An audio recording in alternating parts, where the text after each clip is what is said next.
గోవా అగ్ని ప్రమాదం కేసులో ప్రధాన నిందితులు నైట్ క్లబ్ యజమానులైన లూథ్రా బ్రదర్స్ ను థాయిలాండ్ భారత్ కు అప్పగించింది. సౌరభ్ లూథ్రా, గౌరవ్ లూథ్రాలను స్వదేశానికి తీసుకొస్తున్నారు భారత అధికారులు.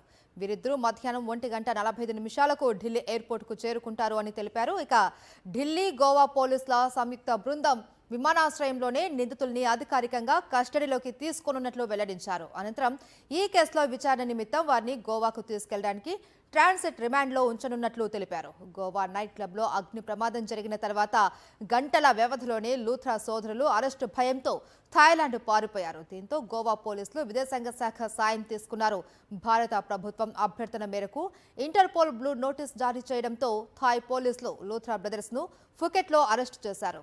గుర్తింపు, ప్రయాణ వివరాలను ధృవీకరించిన అనంతరం వారిని థాయిలాండ్ నుంచి భారత్కు డిపోర్ట్ చేశారు. గోవా నైట్ క్లబ్లో జరిగిన అగ్ని ప్రమాదంలో 25 మంది ప్రాణాలు కోల్పోయారు.